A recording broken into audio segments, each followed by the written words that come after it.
Halo teman-teman, selamat datang kembali di channel Damar Aji. Dan apa kabar? Semoga kabar kamu selalu baik dan juga selalu diberikan kesehatan, sehingga aktivitas kamu selalu berjalan dengan lancar, dengan baik ya. Teman-teman, pada kesempatan kali ini saya akan membahas satu tema yang berjudul Tanda bahwa dia bukan jodohmu. Tanda bahwa dia bukan jodohmu. Ini bisa menjadi sebuah pembahasan yang sangat menarik, karena saya yakin sekali banyak teman-teman yang sekarang ini sedang mengalami suatu kegelisahan, kegalauan akan kondisi dan hubungannya yang selama ini sudah berjalan. Banyak orang-orang yang sudah menjalani hubungan, ya, sudah lama, tapi ada kegelisahan terhadap pertanyaan-pertanyaan seperti yang saya bawakan saat ini judulnya. Ya, kira-kira apakah dia menjadi jodohku? Apakah dia menjadi jodohku selamanya? Karena ada banyak situasi dan kondisi yang mungkin membuat pertanyaan ini menjadi muncul. Oke, teman-teman, banyak orang yang menjalani suatu perjodohan atau suatu hubungan ini hanya karena dilandasi dengan perasaan tidak enak. Satu, mungkin hubungan itu sudah lama. Yang kedua, mungkin salah satu dari keluarga masing-masing sudah saling mengenal, sudah ada kedekatan, sudah ada komunikasi sehingga sama-sama tidak enak. Dan yang ketiga, ada perasaan-perasaan tidak enak yang lain yang akhirnya membuat hubungan ini tetap berjalan dalam kondisi yang tidak nyaman. Padahal ada banyak hal yang mungkin sudah membuat ini kondisi dan situasi hubungan sudah tidak sehat. Nah, pada kesempatan kali ini saya ingin memberikan sebuah gambaran-gambaran atau tanda-tanda seperti apa sih bahwa dia itu bukan jodohmu gitu kan. Karena memang untuk menentukan semua ini kan harus ada semacam ketegasan. Nah, ketegasan itu juga harus punya dasar, punya alasan, punya landasan yang jelas juga. Nah, saya berharap bahwa tanda-tanda yang saya akan sampaikan nanti bisa memberikan landasan atau dasar-dasar yang bisa dijadikan sebagai alasan, sehingga bisa membantu kamu untuk membuat sebuah keputusan bahwa kamu akan lanjut dengan dia atau tidak. Oke, tanda pertama bahwa dia bukan jodohmu adalah satu, tidak pernah merencanakan masa depan bersama-sama. Ya, jadi begitu banyak orang yang berhubungan, punya pasangan, tapi pasangannya tidak pernah sama sekali membicarakan atau merencanakan masa depan. Ya, bahwa seseorang yang serius, seseorang yang benar-benar menaruh hati dan perasaan terhadap kita, dia pasti akan membuat sebuah rencana-rencana, sebuah planning-planning yang jelas, sebuah gambar bahwa ke depan nanti itu akan seperti apa. Misalnya, gambaran bahwa nanti suatu hari kita pengen beli rumah, gitu kan?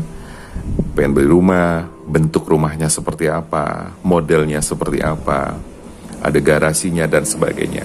Atau mungkin kepengen membeli kendaraan. Nah, kendaraan ini apa kira-kira? Kendaraan yang disukai apa gitu kan. Terus kemudian gambaran-gambaran lain tentang masa depan. Ini penting sekali untuk dibicarakan. Nah, ini setidaknya menjadi semacam indikator atau tanda bahwa untuk yang pertama ini, bahwa tidak merencanakan masa depan, ini adalah tanda bahwa bisa jadi dia bukan jodohmu. Karena apa? Sebaliknya, bagi orang yang memang sudah serius, sudah memang kepengen menjalani kehidupan dengan serius, masuk ke jenjang kehidupan yang lebih baik, lebih serius ke jenjang pernikahan, otomatis seseorang pasti akan membicarakan tentang masa depan bersama-sama. Nah, ini yang harus dipahami. Tapi jika tidak pernah merencanakan sama sekali masa depan, hal-hal yang mungkin nanti ke depan mau dilalui itu apa, gitu kan? Nah, ini harus dipertanyakan. Setidaknya ini bisa menjadi gambaran atau indikator untuk teman-teman.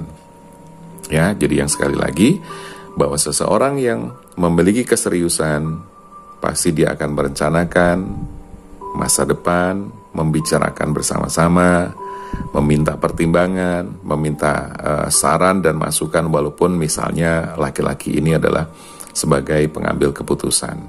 Oke, itu yang pertama. Yang kedua, ketika Anda bersama dia, Anda tidak bisa menjadi diri Anda sendiri atau menjadi diri Anda apa adanya. Jadi alasan kedua atau tanda bahwa dia bukan jodohmu adalah Anda tidak bisa menjadi diri sendiri atau menjadi diri Anda apa adanya saat bersama dia. Artinya apa? Karena ada banyak tekanan-tekanan. Jadi mungkin karena saking banyak tekanan dari pasangan sehingga kamu tidak bisa mengeksplor diri sendiri, tidak bisa menjadi diri sendiri apa adanya, dan kamu harus menutup-nutupi semuanya dengan kepura-puraan. Yaitu tadi sekali lagi mungkin ada banyak tekanan, ada banyak hal-hal yang dilarang, atau ada yang banyak dibatasi, nggak boleh ini, nggak boleh itu gitu ya. Sehingga membuat Anda tidak bisa menjadi diri Anda sendiri yang sebenarnya. Ini tanda yang kedua. Jadi kalau Anda merasakan hal itu, ini bisa jadi menjadi sebuah indikator bahwa bisa jadi dia bukan jodohmu. Oke.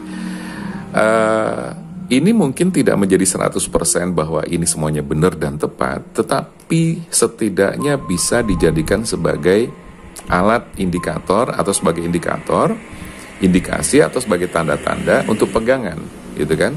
Apabila ada hal-hal yang dialami seperti itu, setidaknya sebagai gambaran-gambarannya sudah ada. Anda miliki itu. Oke? Jadi itu yang kedua. Yang ketiga, Anda merasa tidak bisa mempercayai pasangan Anda.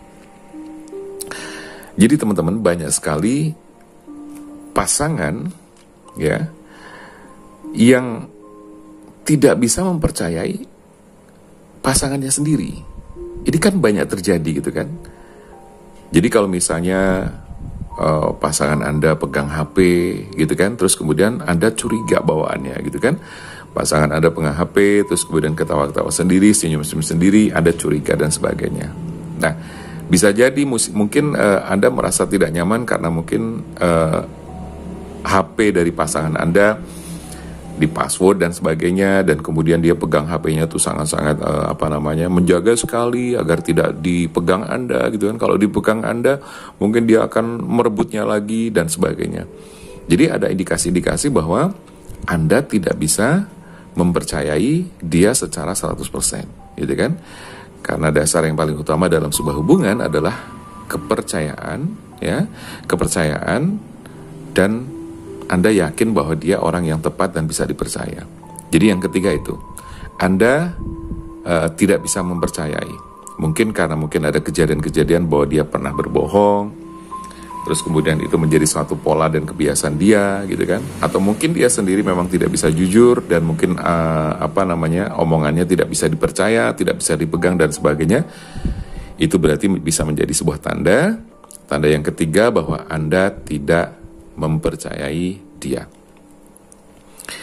Oke deh, sekarang kita masuk ke tanda yang keempat. Tanda yang keempat adalah Anda sering merasa bosan. Ya, jadi Anda merasa bosan ketika Anda justru pada saat Anda bersama-sama dia. Jadi kalau sama dia bareng-bareng, gitu bawaannya ada bosan. Satu bawaannya bosan, gitu kan. Anda merasa justru kepengen Anda tidak ada dia, gitu kan. Anda merasa bahwa dengan ada dia tuh merasa terganggu, merasa tidak nyaman, merasa ada emosional yang muncul secara tiba-tiba. Nah, ini bisa menjadi tanda ya bahwa Anda merasa bosan, dengan guyonannya juga bosan. Mungkin Anda sudah tidak bisa lagi nyambung dengan apa yang diobrolkan. Anda tidak bisa lagi ngobrol dengan nyaman. Anda tidak lagi bisa berkomunikasi dengan baik. Ini bisa menjadi sebuah indikator atau tanda bahwa bisa jadi dia bukan jodoh Anda. Oke? Karena dengan bertemu sebentar saja Anda merasa tidak nyaman, apalagi nanti kalau Anda jadi pasangan dia, jadi suami atau istri dia. Bisa dibayangkan seperti apa dunia? Bisa dibayangkan seperti apa bosannya gitu kan? Ya, sedangkan ketika Anda pacaran saja seperti ini, Anda masih udah merasa bosan padahal baru bertemu sebentar. Ini harus diperhatikan. Oke, sekarang kita masuk ke tanda yang terakhir atau tanda yang nomor 5 ya, bahwa Anda merasa lebih nyaman ketika tanpa dia. Nah, ini nyambung dengan yang nomor 4 tadi. Jadi setiap kali Anda bertemu, ada bawaan-bawaan di mana Anda merasa bahwa gue nyaman sendiri nih. Gue nggak suka ketika bareng sama dia. Ya, saya nggak suka ketika bersama-sama sama dia. Saya merasa nyaman ketika saya sendiri. Saya merasa leluasa dan nyaman ketika saya main HP. Ketika ada dia, saya pegang HP kok nggak nyaman, gitu kan? Jadi kenyamanan ini menjadi hal yang sangat penting, menjadi satu tolak ukur yang sangat utama juga, bahwa ini bisa dijadikan sebuah tanda kalau Anda tidak nyaman bersama dia dan Anda justru merasa lebih nyaman tanpa dia, ya. Nah, ini berarti sudah merupakan tanda-tanda. Nah, tanda-tanda ini bisa dijadikan sebagai alat untuk mengukur kualitas hubungan Anda, bisa dijadikan sebagai alat untuk mengukur baik buruknya hubungan Anda kalau dilanjutkan ke depan, gitu kan? Nah, seringkali itu tadi seperti yang saya sampaikan di awal, bahwa Anda merasa tidak enak hanya karena faktor sudah lama berhubungan, sudah dekat sama keluarganya dan sebagainya, sehingga Anda tidak enak, tidak punya kuasa, tidak punya ketegasan untuk memutuskan bahwa hubungan kita selesai sampai di sini. Padahal kondisi hubungan Anda sudah tidak nyaman. Padahal hubungan Anda sudah sangat tidak sehat lagi. Nah, pikirkan bahwa ke depan kalau ini dilanjutkan, Anda akan hidup terus bersama dia, ya, dalam satu bingkai rumah tangga. Yang harus Anda bayangkan adalah kebahagiaan Anda, kenyamanan Anda, perasaan-perasaan yang Anda rasakan seperti apa. Itu yang harus dibayangkan. Oke, jadi buat teman-teman, mudah-mudahan konten ini bisa membantu, ya. Kalau memang ini bisa membantu, saya akan terus membuat konten-konten semacam ini, dan tetap juga membuat konten-konten yang berhubungan dengan pembacaan kartu tarot dan sebagainya, untuk melengkapi channel Damar Aji agar lebih lengkap, tidak hanya kartu tarot saja, tapi juga ada konten yang semacam ini juga. Karena ini juga adalah bagian penting yang juga saya pikir harus dipahami oleh semua orang, terutama buat teman-teman yang sudah membutuhkan. Karena banyak yang datang konsultasi ke saya, mereka dalam rangka kebingungan, galau, tidak bisa memutuskan, dalam kondisi hubungannya yang tidak baik, gitu kan, diteruskan atau tidak, semuanya dalam kebingungan. Maka dari situlah saya berpikir bahwa membuat konten seperti ini menjadi hal yang sangat penting, dan saya yakin dan saya berharap ini bisa membantu teman-teman, memberikan pencerahan-pencerahan, dan sekaligus membuat solusi-solusi bagi teman-teman yang sedang membutuhkan.